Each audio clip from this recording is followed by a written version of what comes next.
Urgence 911. Pour la situation, Vite, madame, s'il vous plaît. Envoyez-moi la police. OK, 10-4, merci. Je suis pas loin de là. J'ai-tu un véhicule en assistance? pompiers, ambulance en direction.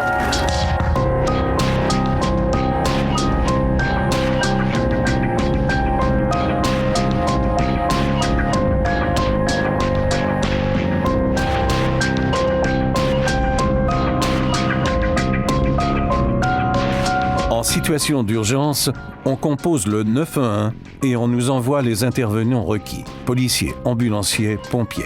C'est la face visible du 911. Mais il y a aussi une face cachée au 911, les préposés qui répondent aux appels.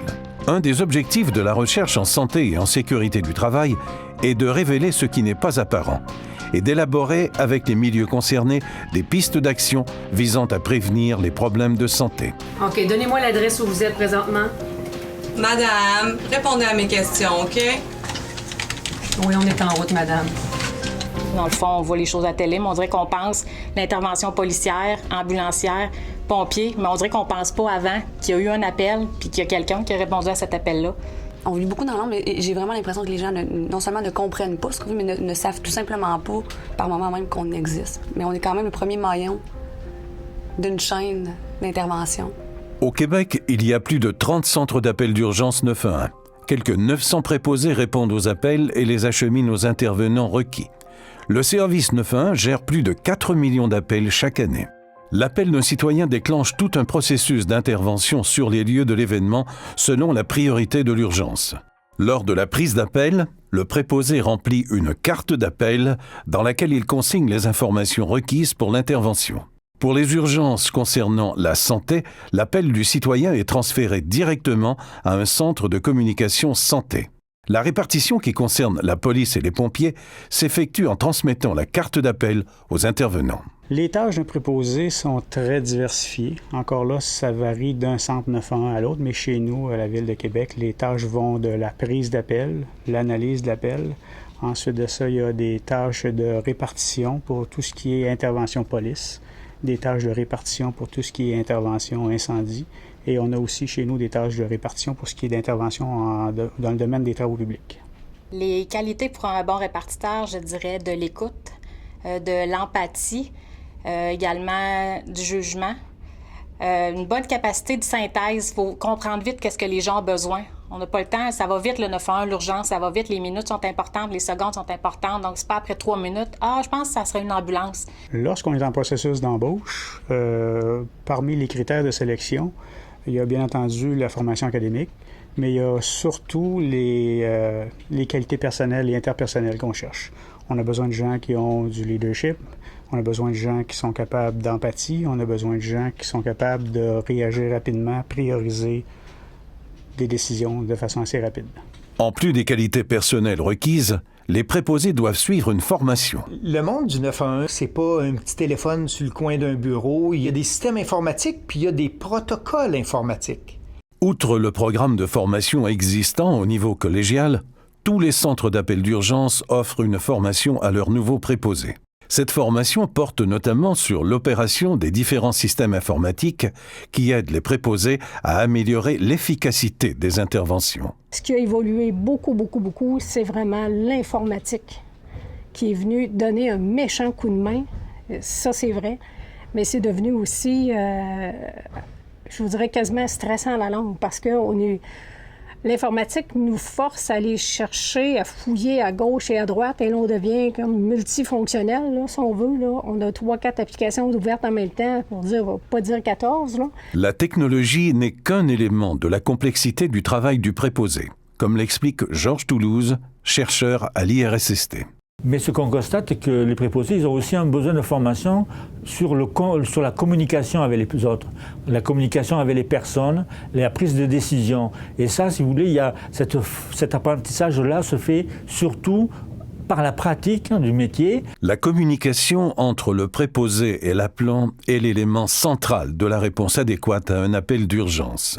C'est-à-dire recevoir l'appel, être en ligne avec l'appelant et être capable de systématiser ce que l'appelant lui dit en contrôlant le besoin, ou pas nécessairement le besoin, mais en contrôlant la conversation qu'il y a avec l'appelant, puis tout ça en notant les points les plus importants dans la carte d'appel, de manière à en faire un résumé intelligible pour que cette information-là soit communiquée aux intervenants d'urgence, les policiers, les pompiers ou les ambulanciers.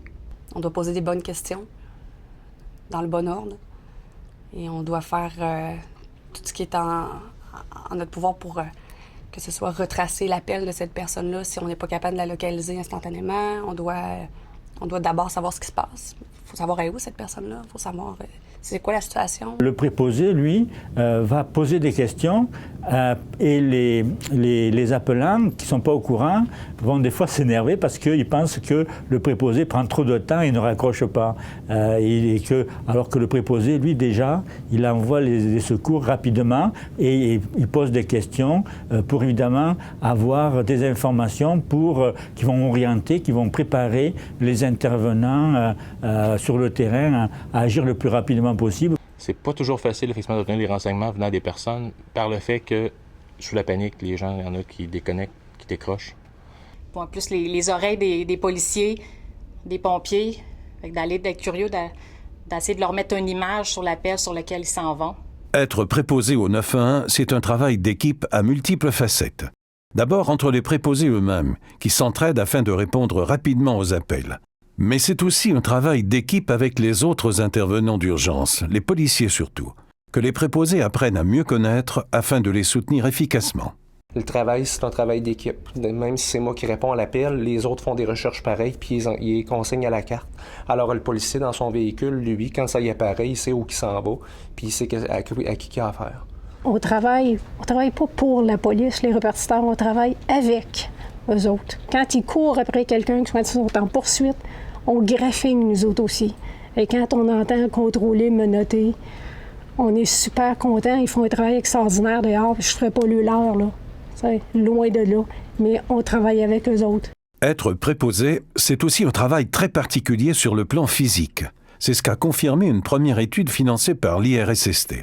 Elle a révélé un taux élevé de douleurs musculo-squelettiques et de détresse psychologique. Le travail de préposé au 911, c'est aussi physique. Il n'y a pas une personne faite pareil. Il y en a qui... Le stress, c'est beaucoup dans le dos. Il y a des gens qui c'est beaucoup le stress au niveau des épaules. Si je prends comme exemple, si moi j'ai un appel stressant, je vais avoir tendance à me raidir. Alors moi, c'est plus le cou, les trapèzes qui va en prendre un coup. C'est sûr qu'être assis 12 heures, au niveau des épaules, des bras, le dos, ça finit même pour... toujours être assis, c'est quand même ankylosant.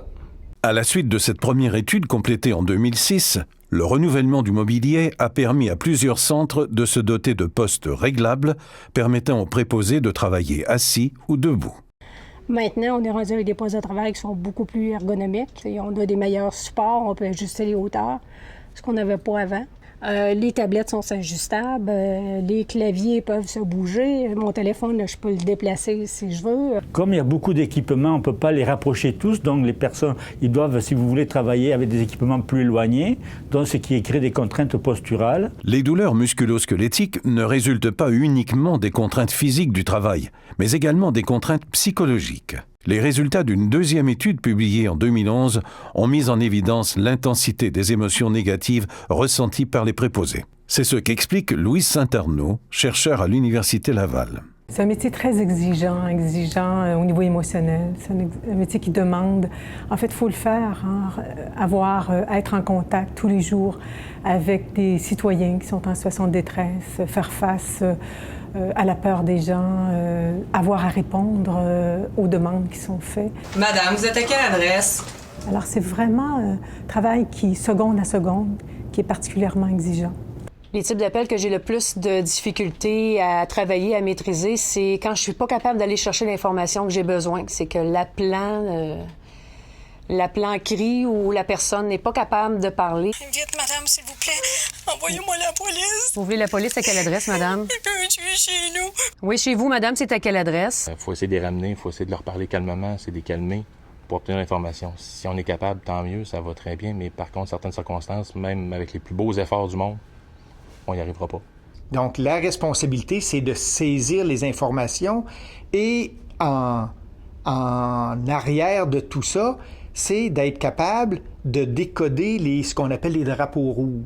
Présentement, vous êtes en sécurité. Votre chambre, elle est à quel étage chez vous? Elle est à l'étage, au fond. Au premier étage, au rez-de-chaussée, Oui. deuxième étage? Au premier. Au premier étage. Est-ce que vous avez barré la porte? Donc, la personne qui appelle peut dire « oui, ça va bien », mais par le ton de la voix, par la manière d'hésiter un peu en répondant à certaines questions, le préposé peut aller chercher des informations supplémentaires qui vont, par exemple, faire sortir le point que la personne est victime de violences conjugales.